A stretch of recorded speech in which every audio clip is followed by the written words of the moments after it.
Welcome to Historical Nerdery, the show that destroys the myths of the American Revolution one podcast at a time. I am your head nerd, Alexander Kane. On today's episode, we'll discuss what happened to the New England and New York Loyalists after the outbreak of the American Revolution. I hope you will join us today on Historical Nerdery. Let's get into the show. Following the outbreak of hostilities in 1775, many members of the so-called Patriot faction from New England and New York believed that those loyal to the crown were internal foes who needed to be carefully contained. Sensing the coming crisis, many Loyalists started to flee to Boston, New York City, and northward to Canada so as to avoid continued persecution.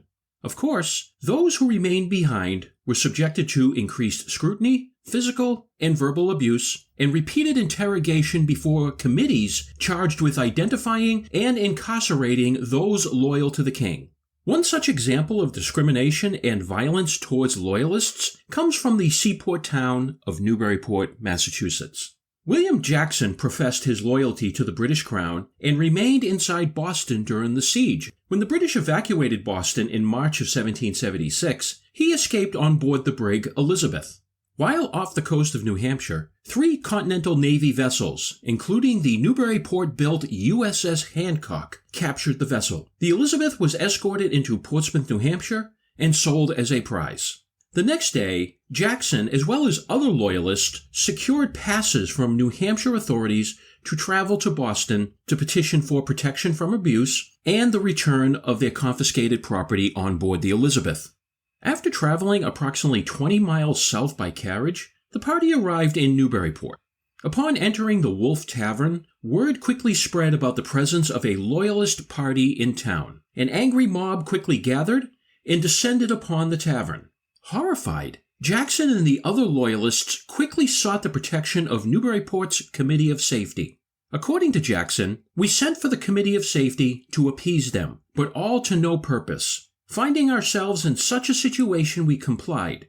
The committee, not thinking it safe, they appointed a guard of 5 men and obliged us to pay the expense the rest of the journey."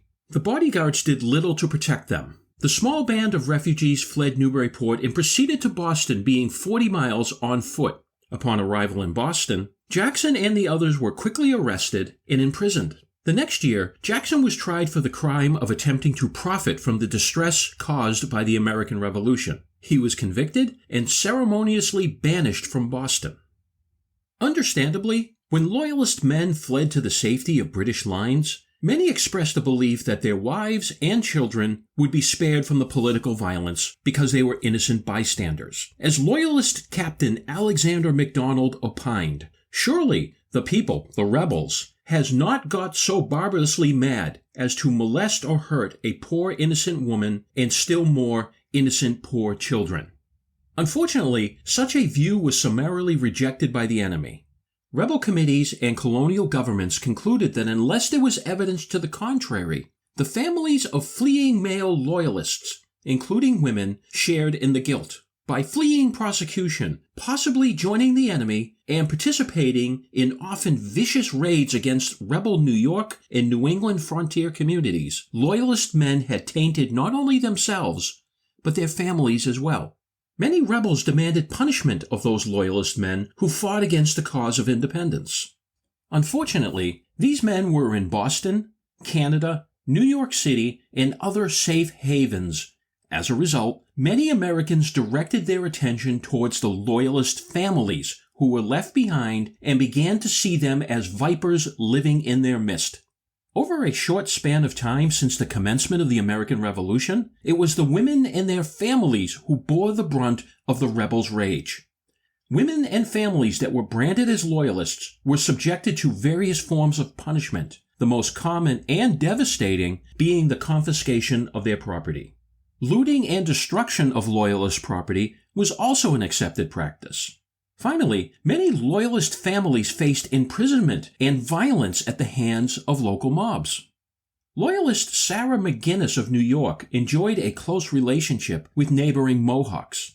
At the outbreak of the war, New York rebels offered her 12 shillings per day and a guard of 15 men if she would try to influence the Mohawk on their behalf. Instead, she and her family provided military intelligence to British authorities and assisted Loyalist refugees with their flight north.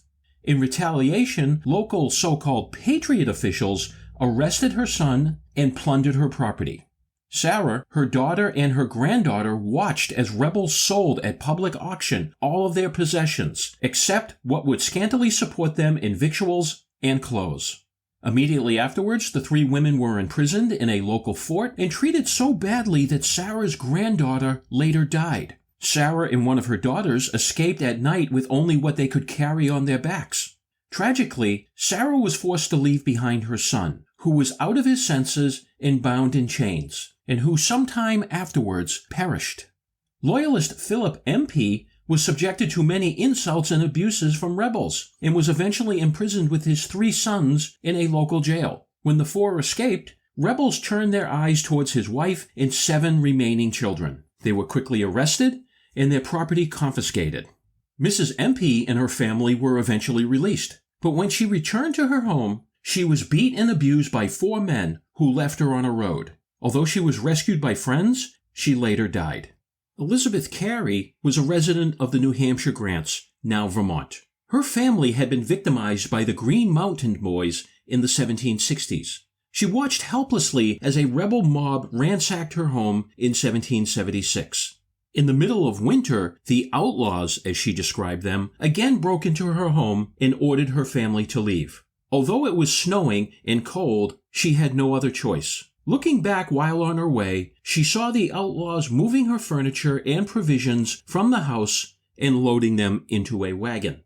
Next, she witnessed them open her feather beds and shake the feathers from the ticks out the window and put the ticks and the bedclothes into the wagon. Having finished with her home, the mob then moved on to the homes of other Loyalist tenants in the neighborhood. Shortly after his escape, Loyalist Daniel McAlpin's property was seized, and his wife and family were arrested. His wife, Mary McAlpin, described her family's treatment at the hands of rebels in vivid language when she petitioned the British Crown for compensation in the late 1780s. From the day her husband left to the day she was forced from her home, the captain's house was never without parties of the rebels present. They lived at their discretion, and sometimes in very large numbers. They destroyed what they could not consume. Shortly after the capture of fleeing Loyalists, a group of armed rebels with blackened faces broke into the McAlpins' dwelling house. They threatened Mary and her children with violence and of instant death. They confined them to the kitchen while they stripped every valuable from the home. A few days after this, by an order of the Albany Committee, a detachment of rebel forces came and seized upon the remainder of McAlpin's estate. Afterwards, Mary McAlpin and her children were taken to an unheated hut located in Stillwater and locked inside without fire, table, chairs, or any other convenience. Hoping that the hardship would eventually break Mrs. McAlpin and induce her to beg her husband to honorably surrender, the rebels kept Mary and her children in captivity for several weeks. Mary McAlpin refused to comply and instead responded that her husband had already established his honor by a faithful service to his king and country. Enraged, rebels seized Mary and her oldest daughter, stripped both of them down to their shifts, and carted both of them through the town of Albany as they were pelted with dirt and rotten vegetables. As the violence, imprisonment, and looting continued to mount, many Loyalist women recognized their situation was becoming desperate. In a letter to her husband John, Mary Monroe described just how dangerous her situation had become. "For heaven's sake, my dear Mr. Monroe, send me some relief by the first safe hand. Is there no possibility of your sending for us? For you can have no idea of our sufferings here. Let me once more entreat you to try every method to save your family." In a second letter, Mary reiterated her desperate situation when she declared, "My dear John, I hope when you receive these few lines, they may find you in good health. Your dear children are all well. As for myself, I am in a poor state of health and very much distressed. I must leave my house in a very short time, and God knows where I shall get a place to put my head in. I have scarcely a mouthful of bread for myself or children." Ultimately, Many Loyalist families concluded that they would be safer by withdrawing to British-held territory north in Canada, Boston to the east, or south in New York City. Despite popular misconception, Loyalist women and their families generally did not gather their belongings and flee into the night. Instead, many had to appear before local rebel committees of safety or similar organizations and request permission to leave the community to join their husbands. Rebel officials carefully scrutinized petitions of Loyalist women and then set strict terms regarding their departure through an order of removal. Loyalist families were also subjected to severe restrictions on what they were allowed to take when they departed from their community. For example, in Vermont, Mrs. Jeremiah French was escorted to the east side of Lake Champlain following her departure from her community. The notice ordering her removal specified that she could take with her only 2 feather beds and bedding not exceeding 8 sheets, 6 coverlids or blankets, 5 plates, 2 platters, 2 basins, 1 quart cup, and knives and forks, if she had such things, and her own and her children's wearing apparel. The rest of the movables belonging to said estate were to be sold to defray the charge of transportation.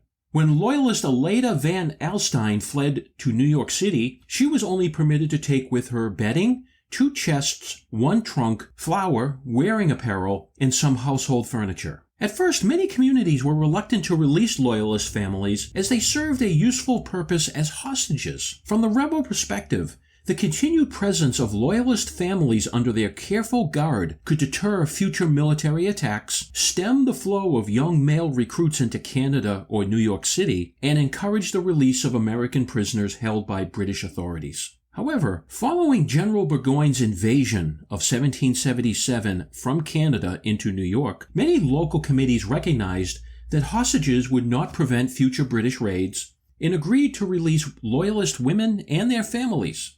Likewise, the decision to allow women and their families to flee was prompted by financial concerns, including a reluctance to care for indigent Loyalists. Many states also took proactive measures and also passed laws ordering the expulsion of Loyalist families from their territories.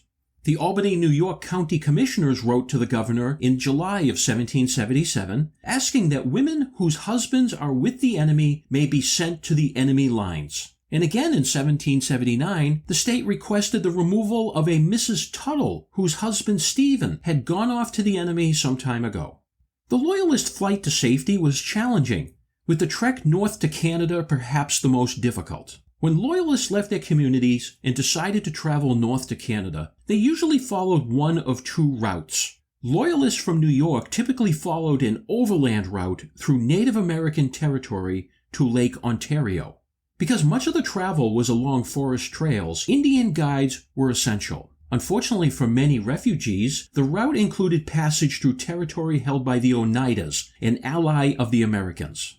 Likewise, refugees had to avoid continental and militia detachments that actively patrolled the region. Once clear of enemy territory, refugees crossed Lake Ontario or followed the southern shore of the lake to the Niagara River. The trip along the Niagara was often difficult, especially in time of spring floods.